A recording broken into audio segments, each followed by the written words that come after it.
Bonjour à tous et à tous, bienvenue sur la chaîne Phenomenal Catch. On se retrouve aujourd'hui pour une vidéo très spéciale. Comme vous l'avez vu dans le titre, c'est un énorme coup de gueule sur l'utilisation de Karrion Kross. Et plus précisément en fait sur toute son utilisation à la WWE qui est juste catastrophique, alors que moi, à titre personnel, je trouve que c'est un des meilleurs catcheurs qu'il y a dans la fédération. Non, sans déconner, j'arrive pas à comprendre. Pour moi, ce mec, il a clairement le talent pour être un des main eventers. Il a presque remporté aucun titre, à part le titre NXT. Et en fait, pour bien vous en parler, je pense qu'on va un petit peu revenir sur tout son parcours à WWE. Alors, on va pas trop revenir sur son parcours sur le circuit indépendant, juste que voilà, il était assez très connu sous le nom de Killer Kross à l'époque. Il a beaucoup catché du côté de MLW, TNA. D'ailleurs, petite anecdote, alors je suis pas sûr, il me semble que c'était à la MLW, mais j'ai un petit doute. Il a eu l'occasion d'affronter Jacob Fatu. Et il a gagné. Voilà. Je trouve ça assez stylé. Et d'ailleurs, maintenant, ça me fait penser que j'aimerais bien voir un match entre ces deux-là du côté de la WWE. Mais bon, bref. Karrion Kross, il avait fait ses débuts en avril 2020, oui. Où il était, si vous vous rappelez bien, en fait, rentré en rivalité avec Tommaso Ciampa. A noter d'ailleurs qu'à l'époque, Karrion Kross, il était chauve. En fait, il avait pas de cheveux. Et je trouvais que ça le rendait ultra flippant, même si j'apprécie beaucoup ses cheveux longs maintenant. Mais ouais, bon, bref. Donc, du coup, il avait, voilà, il avait le crâne chauve et il était ultra flippant. Il avait débarqué du côté de chez NXT aux côtés de sa femme Scarlett Bordeaux. Quoique à l'époque, je sais pas s'ils étaient déjà mariés. Mais il était très vite rentré en rivalité face à Tommaso Ciampa. C'était une très bonne idée. Tommaso Ciampa, c'est quand même un très gros nom de côté de NXT, un ancien champion. Donc pour le crédibiliser, je trouvais que c'était pas mal. Mais très vite, il est entré en feud face à Keith Lee, qui était le champion NXT à ce moment-là. Et là, je trouve qu'il y avait déjà eu un problème. En fait, le problème, c'est que Keith Lee, il était du coup un peu le chouchou des fans du côté de chez NXT. Et il venait de battre Adam Cole. Adam Cole qui avait eu un long et super règne en tant que champion NXT. Keith Lee avait remporté le championnat North American. Et là, il venait de remporter le championnat NXT, ce qui faisait qu'il était double champion. Et le problème, c'est là où déjà ça colle. Keith Lee venait de remporter le titre. Si Keith Lee avait déjà eu pas mal de défenses de titre, ça faisait genre quelques mois qu'il était déjà champion. Je leur ai dit ok. Mais là, je crois que ça faisait quoi, un mois à peine qu'il. Enfin, même pas, je crois. Leur match a eu lieu même pas un mois après sa victoire. Et déjà, je trouvais que c'était pas une si bonne idée que ça. Après, Karrion Kross aurait pu très vite perdre son titre face à Keith Lee. Là n'est pas le problème. Il aurait pu très bien perdre et être crédibilisé à mort. Mais non, justement, il a très vite récupéré le titre NXT. J'étais plutôt content parce que j'avais un peu vu sur du côté de TNA, j'appréciais bien le catcheur. Je trouvais que c'était une plutôt bonne idée de donner tout de suite le titre NXT. Ils avaient très bien fait ça avec Kevin Owens et ça a très bien marché. Le problème, c'est que Keith Lee venait de récupérer le titre et était le chouchou des fans. Et c'est là où je trouve que moi, personnellement, ça a commencé à merder. À noter qu'il était du coup champion North American Champion. Et que justement, quand il avait remporté les deux titres, Keith Lee avait laissé vacant le titre qui avait été défendu mis en jeu du coup dans un match de l'échelle. Alors le côté positif, c'est que c'était Damien Priest qui avait récupéré le championnat nord-américain. Mais bon, il l'avait gardé pas très longtemps, il l'avait perdu dans une rivalité avec Johnny Gargano. Et je sais plus qui était l'autre catcheur. Enfin, mais c'était une rivalité pas très ouf. Et en fait, moi j'aurais plutôt fait l'inverse. J'aurais plutôt du coup, alors, à la limite, mis face à Keith Lee, un mec du côté de NXT qui était là depuis un moment. Et Damien Priest, ça faisait déjà 1 an, 2 ans qu'il était là. Et je veux dire, même, il y avait le Velvet in Dream, il aurait pu à nouveau avoir Gargano, enfin. Bon, bref. Je crois qu'il y aurait d'autres choix peut-être pour lui donner le titre NXT. Karrion Kross ne me dérangeait pas, mais bon, bref. Je trouve que c'était pas non plus un choix très logique. J'aurais du coup plutôt mis Karrion Kross vers le championnat North American.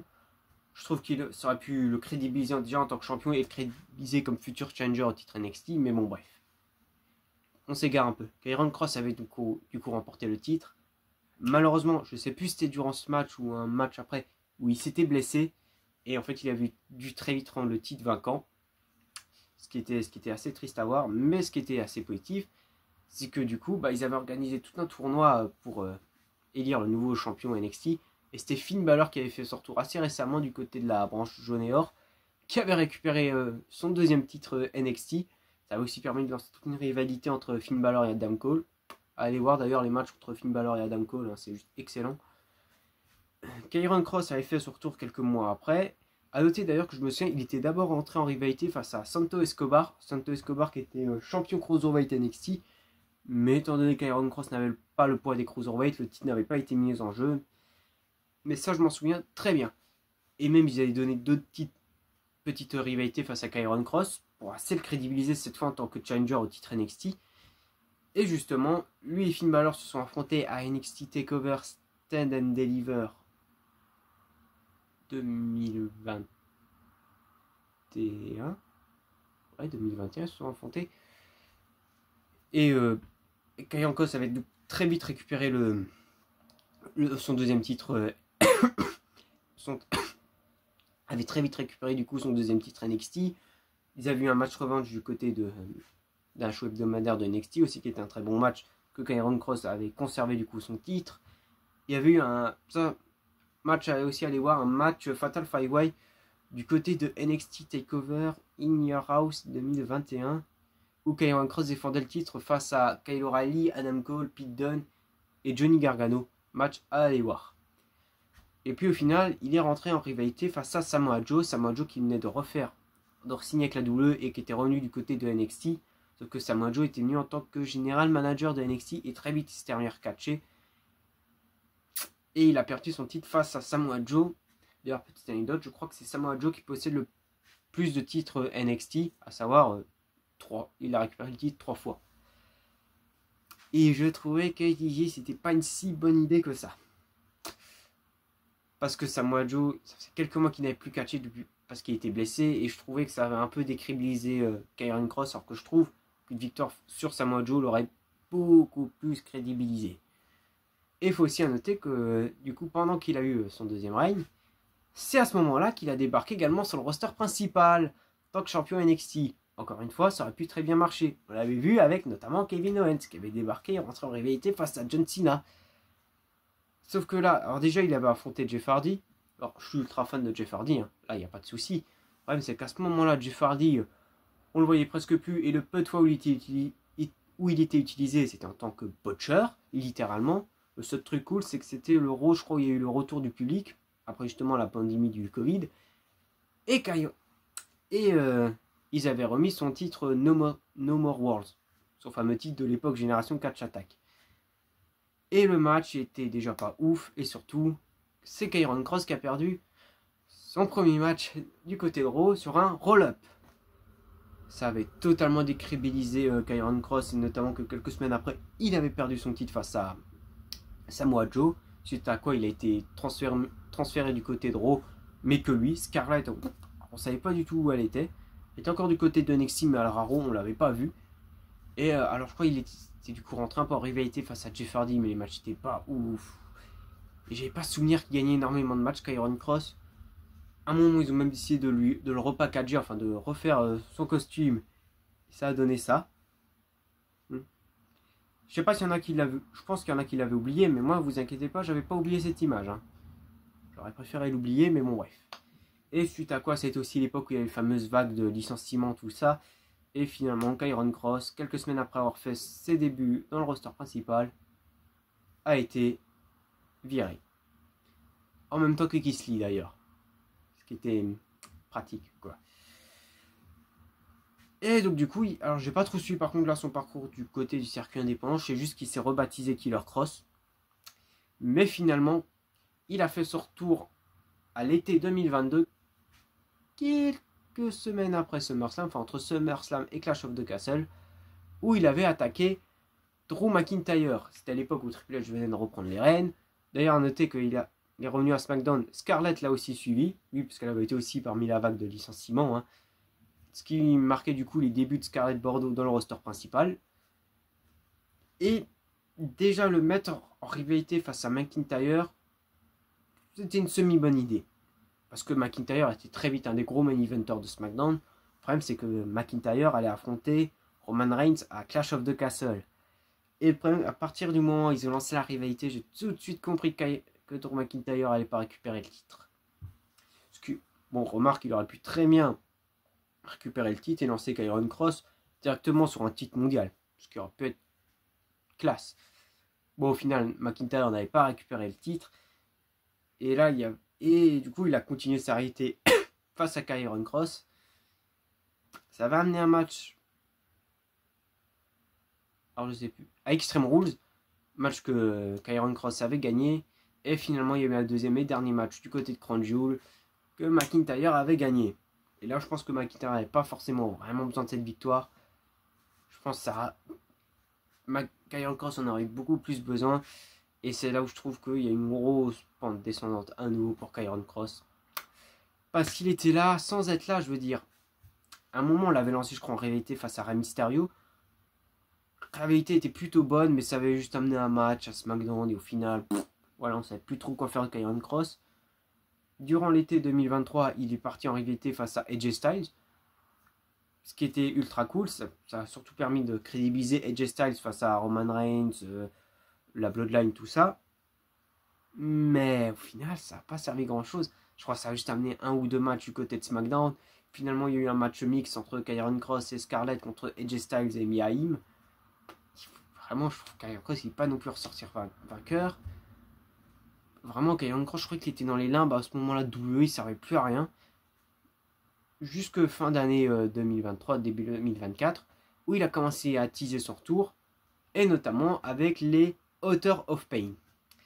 Author of Pain qui était aussi une grosse équipe du côté de NXT et qui malheureusement n'a pas eu beaucoup de chance du côté du roster principal. Le seul truc qui avait été intéressant du côté de Raw, c'est quand ils étaient alliés alliés avec Seth Rollins, mais ça a mené nulle part. Et là, justement, que Kyron Cross débarque avec les AOP, en plus avec Paul Henring, le manager, l'ancien manager des Author of Pain, et en plus, du coup, ça faisait un clan avec deux managers, je trouvais ça plutôt stylé. Et le clan a pris le nom de Final Testament, et je dois avouer que moi j'ai tout de suite accroché. Je trouvais ça ultra classe. Et au final, déjà, ça pas l'impression que ça a vraiment accroché avec le public, ce qui était pourtant, ça me marquait déjà le retour des Author of Pain, et je trouvais que c'était une super idée. Je trouvais que ça peut être le clan qui pouvait succéder à la Bloodline du côté de SmackDown. Au final, ils ont foutu en rivalité face à The Pride. Oui, le clan de Bobby Lashley des Street Profits qui avait juste servi à mettre en avant la LWO et à rien d'autre. Dans un sens, j'ai pas trouvé ça con. Moi, je me suis dit, ok, ça permet de lancer une petite rivalité au Final Testament pour les crédibiliser. Sauf que cette rivalité, elle avait commencé vraiment, je crois, à SmackDown New Year's Revolution, donc avant le Royal Rumble. Au final, ça a juste amené quelques matchs entre Kyron Cross et Bobby Lashley. C'était même plutôt Final Testament qui cassait la gueule aux Street Profits. Ça a duré jusqu'à WrestleMania. C'était beaucoup trop long et je trouve que ça a beaucoup trop décrédibilisé en fait Final Testament. En fait, on s'est juste rendu compte que c'était juste un clan de méchants. Parce qu'il fallait un clan qui ait des méchants et puis voilà. Ça a juste mené, je crois, à un match à WrestleMania qui était pas forcément ouf. Et surtout, c'est The Pride qui avait gagné. Ça avait détruit le peu de crédibilité qu'ils avaient réussi à créer avec le Final Testament. Alors oui, il y a eu un match entre les Author of Pain et les New Catch Republic du côté de Lyon. C'était un très bon match. Les Author of Pain avaient gagné. J'aurais préféré une victoire de New Catch Republic, mais bon. La victoire des Author of Pain était quand même la meilleure idée. Ils les ont foutus à Raw et ils ont rien fait pendant des mois. Alors, le seul truc intéressant, c'est la petite alliance qu'il y a eu entre Kyron Cross et The Miz, où The Miz avait fait un heel turn sur R-Truth. Et assez récemment, ils sont rentrés en rivalité face à la Wyatt Six. En fait, c'est la Uncle Howdy, donc Bo Dallas, qui voulait s'attaquer à The Miz, et du fait que The Miz était un peu allié au Final Testament, le Final Testament est entré du coup en rivalité avec la Wyatt Six. Et je trouve que c'est une super rivalité, surtout parce qu'on se doute bien que ça va juste en fait amener un match entre Kyron Cross et The Miz. Alors je pense pas à WrestleMania, quoique je serais plutôt preneur. Même si c'est vrai que c'est pas trop un match qui fait trop allure de WrestleMania, mais bon, si ça permet de mettre Kyron Cross sur la scène de WrestleMania, moi je suis preneur. Et donc justement, je disais, ça a amené une rivalité entre Final Testament et la Wyatt Six. Et beaucoup de gens avaient gueulé quand Final Testament avait gagné face à la Wyatt Six. Premièrement, c'était grâce à une intervention de Paul Ellering qu'ils ont gagné. Du coup, ça protège la Wyatt Six. Deuxièmement, Final Testament, je trouve qu'ils avaient plutôt besoin de cette victoire. Et surtout, je suis désolé, mais moi je les trouvais plutôt crédibles pour battre la Wyatt Six. Et surtout, ils n'ont pas gagné la rivalité. Je tiens à le préciser. Et surtout, Final Testament, c'est les Author of Pain et Kairon Cross. Ce que je trouve quand même très crédible. Déjà, ça permet de mettre le Final Testament sur le devant de la scène. Et oui, on se doute bien. Je le sais. La Wyatt Six risque de gagner la rivalité. Pour moi, c'est clair comme de l'eau de roche. Mais personnellement, moi, je suis ultra fan de cette rivalité. Et je suis plutôt content que le Final Testament ait gagné leur match face à la Wyatt Six. Et en fait, pour conclure, c'est quand on voit en fait Kairon Cross, c'est un mec qui a super bien débuté du côté de NXT. Malgré tout le truc avec Keith Lee, la blessure, tout ça, c'est quand même très vite devenu le visage, enfin le monstre du côté de chez NXT. Et une fois qu'il est arrivé dans le roster principal, il a été déjà détruit par Vince McMahon avec la rivalité face à Jeff Hardy, la tenue BDSM. Et finalement, quand il a fait son retour, on sent que c'était plus pour avoir son nom dans le roster, mais qu'on l'a signé sans vraiment jamais avoir de plan. Il était plus là, j'ai l'impression, pour crédibiliser d'autres catcheurs. Le seul truc intéressant qu'il y a eu avec le Final Testament, ça a été détruit avec la rivalité face à The Pride. Comme dit, pour moi, là, c'est vraiment en train de reprendre l'ampleur avec la Wyatt Six. Mais je doute qu'ils ressortent grandis quand même. Je trouve qu'ils sont un peu ressortis du coup grandis. Mais jusqu'à combien de temps? Parce que je suis pas sûr que ça va durer. Et ce que je crains le plus, c'est que Kairon Cross ne re-signe pas son contrat ou soit licencié. Alors que pour moi, il a clairement l'allure d'un main eventer. D'abord, je verrais plutôt se diriger vers un titre secondaire. Pourquoi pas vers le titre intercontinental. Moi, je trouve qu'il mérite, honnêtement. Puis voilà, je sais pas quoi dire d'autre, mis à part que... Voilà, un peu la carrière de Kairon Cross du côté de chez WWE et un énorme coup de gueule sur son utilisation. N'hésitez pas à me dire en commentaire si vous avez... ce que vous en pensez. Si vous avez d'autres catcheurs que vous trouvez ultra surcotés sous-cotés du côté de chez WWE. C'était tout du coup pour cette vidéo. Moi je vous dis à bientôt. On se retrouvera pour la vidéo pronostic du Royal Rumble. Et n'oubliez pas, si ça vous a plu, abonnez-vous, likez, commentez, partagez et tout blablabla. Allez, ciao!